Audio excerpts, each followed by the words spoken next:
ನಿಯಮ 69 ಅಡಿ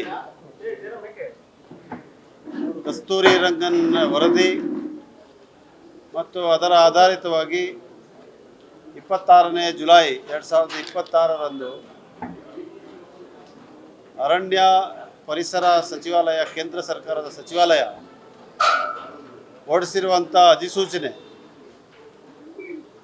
ಇದರಿಂದ ಉಂಟಾಗಿರುವಂಥ ಸಮಸ್ಯೆಗಳು ಮತ್ತು ಜನರಲ್ಲಿ, ರೈತರಲ್ಲಿ, ಬಡವರಲ್ಲಿ, ಬೆಳೆಗಾರರಲ್ಲಿ,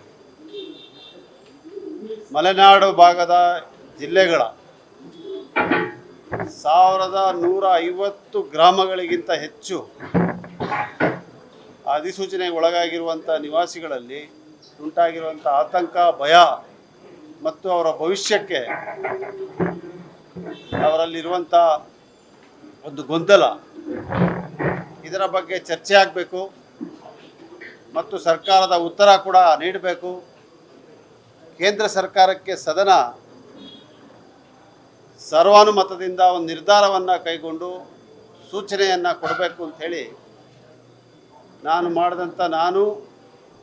ಚಿಕ್ಕಮಗಳೂರಿನ ಶಾಸಕರಾದಂಥ ತಮ್ಮಯ್ಯನವರು ಮತ್ತು ಶಿವಮೊಗ್ಗ ನಗರದ ಶಾಸಕರು 3 ಜನ ಸಹಿ ಮಾಡಿ, ಮತ್ತು ರಾಜೇಗೌಡರು ಮತ್ತು ಉತ್ತರ ಕನ್ನಡ ಸಿರ್ಸಿ ಶಾಸಕರು ನಾವೆಲ್ಲ ಕೂಡ ಸಹಿ ಮಾಡಿ ಕೊಟ್ಟಂಥ ಅರ್ಜಿಯನ್ನು ಇವತ್ತು ಚರ್ಚೆಗೆ ಸದನದಲ್ಲಿ ಅವಕಾಶವನ್ನು ಕೊಟ್ಟರು. ಈ ಚರ್ಚೆಗೆ ಅವಕಾಶ ಕೊಟ್ಟರು ಇದು ಸಂಪೂರ್ಣವಾಗಿ ಪಕ್ಷಾತೀತವಾದಂಥ ಹೋರಾಟ ಆಗಬೇಕಿತ್ತು. ಪ್ರತಿಯೊಬ್ಬ ಶಾಸಕ ಯಾರಿಗೆ ರೈತರ ಮೇಲೆ ಕಾಳಜಿ ಇದೆ, ಬೆಳೆಗಾರರ ಮೇಲೆ ಕಾಳಜಿ ಇದೆ, ಯಾರಿಗೆ ಬಡವರ ಸಮಸ್ಯೆಯನ್ನು ಬಗೆಹರಿಸಬೇಕು ಅಂತ ಹೇಳುವಂಥ ಬದ್ಧತೆ ಇದೆ, ಅವರೆಲ್ಲರೂ ಕೂಡ ಈ ಚರ್ಚೆಯಲ್ಲಿ ಭಾಗವಹಿಸಿ ಇವತ್ತು ಸದನ ಸರ್ವಾನುಮತದಿಂದ ತೀರ್ಮಾನ ಆಗಬೇಕಾಗಿರುವಂಥ ವಿಚಾರ ಮತ್ತೆ ಪ್ರತಿಭಟನೆಗೆ, ಅವರ ರಾಜಕಾರಣಕ್ಕೆ BJPನವರು ಕೈ ಹಾಕಿದ್ದಾರೆ. ಇಂಥ ಒಂದು ಗಂಭೀರವಾದಂಥ ವಿಚಾರ 1150 ಗ್ರಾಮಗಳು, ಮಲೆನಾಡಿನ ಗ್ರಾಮಗಳಲ್ಲಿ ಇರುವಂಥ ಪ್ರತಿಯೊಬ್ಬ ರೈತನಿಗೆ ಇರುವಂಥ ಸಮಸ್ಯೆಯ ಬಗ್ಗೆ ಚರ್ಚೆ ಮಾಡಲಿಕ್ಕೆ ಮುಂದಾಗದೇ ಇರುವಂಥ ಭಾರತೀಯ ಜನತಾ ಪಕ್ಷದ ನಡೆಯನ್ನು ಮೊದಲನೇದಾಗಿ ನಾನು ಇವತ್ತು ಖಂಡಿಸ್ತಾ, ಸದನದಲ್ಲಿ ಚರ್ಚೆಗೆ ಅವಕಾಶ ಕೊಟ್ಟಂಥ ಸಭಾಧ್ಯಕ್ಷರಿಗೆ ಧನ್ಯವಾದಗಳು ಹೇಳಿ, ಇವತ್ತು ಎಲ್ಲ ವಿಚಾರಗಳನ್ನು ಕೂಡ ಸದನದಲ್ಲಿ ಮಂಡನೆ ಮಾಡಲಿಕ್ಕೆ ಸಾಧ್ಯ ಆಯಿತು. ಅವರ ಗದ್ದಲದ ಮಧ್ಯದಲ್ಲಿ, ರೈತ ವಿರೋಧಿ ಒಂದು ಧೋರಣೆಯ ವಿರೋಧದಲ್ಲಿ ಮಧ್ಯದಲ್ಲೂ ಕೂಡ ನಾನು ಮತ್ತು ನಮ್ಮ ಎಲ್ಲ ಶಾಸಕರು ಇದರ ವಿಚಾರವಾಗಿ ಚರ್ಚೆಯನ್ನು ಮಾಡಿದ್ದೇವೆ. ಚರ್ಚೆಯಲ್ಲಿ ಕಸ್ತೂರಿ ರಂಗನ್ ವರದಿಯನ್ನು ನಾವು ತಿರಸ್ಕರಿಸಿದ್ದೇವೆ. ಈಗಾಗಲೇ ಮಾನ್ಯ ಈಶ್ವರ್ ಖಂಡ್ರೆ ಅವರು ಅರಣ್ಯ ಸಚಿವರಾಗಿದ್ದಂಥ ಸಂದರ್ಭದಲ್ಲಿ ಇದನ್ನು ತಿರಸ್ಕಾರ ಮಾಡಿದ್ದೇವೆ. ರಾಜ್ಯ ಸರ್ಕಾರ ತಿರಸ್ಕಾರ ಮಾಡಿ ಆ ವರದಿಯನ್ನು ಕೂಡ ಕೇಂದ್ರಕ್ಕೆ ಸಲ್ಲಿಸಿದ್ರು. ಮತ್ತೆ ಕರಡು ಅಧಿಸೂಚನೆಯನ್ನು ಹೊರಡಿಸುವಂಥ ಕೆಲಸ ಆಗಿ ಈ ರೈತರಿಗೆ ಆತಂಕ ಉಂಟಾಗಿದೆ. ಆ ರೈತರ ರಕ್ಷಣೆಗೆ ನಾವು ಮುಂದಾಗಬೇಕು ಅಂತ ಹೇಳುವಂಥ ಒಂದು ನಿಲುವನ್ನು ನಾವು ಹೊಂದಿ ಚರ್ಚೆಯನ್ನು ಮಾಡಿದ್ದೇವೆ. ಚರ್ಚೆಯಲ್ಲಿ ಎಲ್ಲ ವಿಚಾರಗಳನ್ನು ಕೂಡ ಮಂಡನೆ ಮಾಡಿ ಇವತ್ತು ಅರಣ್ಯ ಸಚಿವರು ಮಾನ್ಯ ರಾಮಲಿಂಗಾರೆಡ್ಡಿ ಅವರು ಅದಕ್ಕೆ ಉತ್ತರವನ್ನು ಕೂಡ ಕೊಟ್ಟು ಕಸ್ತೂರಿ ರಂಗನ್ ವರದಿಯನ್ನು ನಾವು ಸಗಟಾಗಿ ತಿರಸ್ಕಾರ ಮಾಡಿದ್ದೇವೆ.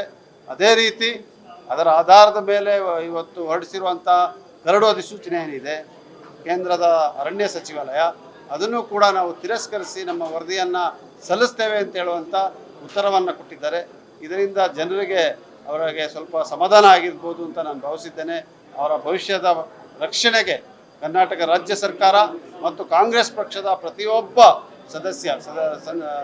ಶಾಸಕ ಯಾರು ಇವತ್ತು ಸದನದಲ್ಲಿ ಮಾತಾಡಲಿಕ್ಕಿರಲಿಲ್ಲ, ಅವರೆಲ್ಲರೂ ಕೂಡ ಒಂದೇ ಧ್ವನಿಯಲ್ಲಿ ಕಾಂಗ್ರೆಸ್ ಪಕ್ಷದ ಶಾಸಕರು ಇವತ್ತು ಅವ್ರ ಪರ ನಿಲ್ತಾರೆ ಅಂತ ಹೇಳುವಂಥ ಮಾತನ್ನು ಕೂಡ ಇವತ್ತು ಹೇಳಲಿಕ್ಕೆ ಬಯಸ್ತೇನೆ. BJPಯವರು ನಾನು ಕೈ ಮುಗಿದು ಮನವಿಯನ್ನು ಮಾಡ್ತೀನಿ, ದಯವಿಟ್ಟು ನೀವು ಈ ರಾಜಕಾರಣನ ಕೈ ಬಿಡಿ, ನಮ್ಮ ಜೊತೆ ಕೈ ಜೋಡಿಸಿ. ಇದರಲ್ಲಿ ಯಾವ ಪಕ್ಷ ಇಲ್ಲ, ಇದು ರೈತರ ಸಮಸ್ಯೆ, ಇದನ್ನು ಬಗೆಹರಿಸಲಿಕ್ಕೆ ನಾವೆಲ್ಲ ಒಂದಾಗಬೇಕು, ನೀವು ಕೂಡ ಜೊತೆಗೆ ಸೇರಿ ಅಂತೇಳಿ ಎಷ್ಟೇ ಮನವಿಯನ್ನು ಮಾಡಿದ್ರು ಕೂಡ ಅವರು ಅದನ್ನು ಯಾವುದಕ್ಕೂ ಕೂಡ ತಮ್ಮ ಕಿವಿ ಕೊಡದೆ ಅದೇ ಪ್ರತಿಭಟನೆಯಲ್ಲಿ ಮುಂದುವರೆದು ಸದನದ ಸಮಯವನ್ನು ಹಾಳು ಮಾಡಲಿಕ್ಕೆ ಅವರೇನು ನಿರ್ಧಾರ ತಗೊಂಡಿದ್ದಾರೆ ಅದೇ ಧೋರಣೆಯನ್ನು ಮುಂದುವರಿಸಿದ್ದಾರೆ. ಆದರೆ ನಾವು ಪೂರ್ಣವಾಗಿ ಇದರ ಬಗ್ಗೆ ಚರ್ಚೆಯನ್ನು ಮಾಡಿದ್ದೇವೆ ಮತ್ತು ಅರಣ್ಯ ಸಚಿವರ ಒಂದು ಉತ್ತರ ಏನಿದೆ ಇದು ನನಗೆ ಒಬ್ಬ ಶಾಸಕನಾಗಿ ಸಮಾಧಾನ ತಂದಿದೆ, ಮಲೆನಾಡು ಭಾಗದ ಎಲ್ಲ ಶಾಸಕರು ಕೂಡ ಸಮಾಧಾನ ತಂದಿದೆ ಅಂತೇಳಿ ನಾನು ಭಾವಿಸಿದ್ದೇನೆ. ಅದರಿಂದ ನಾನು ನಮ್ಮ ಜಿಲ್ಲೆಯ ಪ್ರತಿಯೊಬ್ಬ ರೈತನಲ್ಲಿ, ಆ ಭಾಗದಲ್ಲಿ ಸೇರಿರುವಂಥ ಗ್ರಾಮಗಳಲ್ಲಿ, ಅಧಿಸೂಚನೆಯಲ್ಲಿ ಸೇರಿರುವಂಥ ಗ್ರಾಮದ ಪ್ರತಿಯೊಬ್ಬ ರೈತರಲ್ಲಿ ಮನವಿಯನ್ನು ಮಾಡ್ತಾಯಿದ್ದೀನಿ.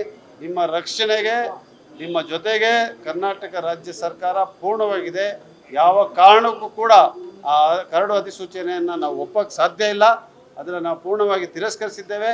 ಮುಂದಕ್ಕೆ ಕೇಂದ್ರ ಸರ್ಕಾರ ಕೂಡ ಇದನ್ನು ಒಪ್ಪಿ ಅದೇ ಥರ ಕ್ರಮ ಜರುಗಿಸ್ತಾರೆ ಅಂತ ಹೇಳುವಂಥ ವಿಶ್ವಾಸ ನನಗಿದೆ. ಆ ರೀತಿಯಾಗಿ ಆಗುತ್ತೆ. ದಯವಿಟ್ಟು ಯಾರು ಕೂಡ ಆತಂಕಕ್ಕೆ ಒಳಗಾಗಬೇಡಿ. ಇದನ್ನು ಮುಂದಿನ ದಿನಗಳಲ್ಲಿ ಬೇಕಾದ್ರೆ ನಾವೆಲ್ಲ ಜೊತೆ ಸೇರಿ ಚರ್ಚೆ ಮಾಡಿ ಇದರ ಪೂರ್ಣವಾದ ಮಾಹಿತಿಯನ್ನು ಆ ರೈತರಿಗೆ ಕೊಡುವಂಥ ಕೆಲಸವನ್ನು ಕೂಡ ನಾನು ಮಾಡ್ತೀನಿ. ಆದರೆ ಇವಾಗಕ್ಕೆ ರಾಜ್ಯ ಸರ್ಕಾರ ಕೊಟ್ಟಿರುವಂಥ ಉತ್ತರ ನಿಜವಾಗ್ಲೂ ಶ್ಲಾಘನೀಯ.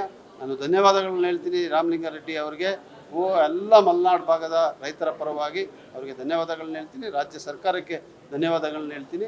ಇದನ್ನು ಯಾವುದೇ ರೀತಿ ಇದಕ್ಕೆ ಸಹಕರಿಸದೇ ಇರುವಂಥ ವಿರೋಧ ಪಕ್ಷಕ್ಕೆ ನಾನು ನೀವು ಮಾಡ್ತಾ ಇರೋದು ಸರಿಯಲ್ಲ. ನೀವು ದಯವಿಟ್ಟು ರೈತರ ವಿಚಾರ ಬಂದಾಗ, ಬಡವರ ವಿಚಾರ ಬಂದಾಗ ರಾಜಕಾರಣವನ್ನು ಬದಿಗಿಟ್ಟು ಕೈ ಜೋಡಿಸುವಂಥ ಕೆಲಸ ನೀವು ಮಾಡಬೇಕಿತ್ತು ಅಂತ ಕೂಡ ಅವರಿಗೆ ಒಂದು ಸೂಚನೆಯನ್ನು, ಸಲಹೆಯನ್ನು ಕೊಡಲಿಕ್ಕೆ ಬಯಸ್ತೇನೆ.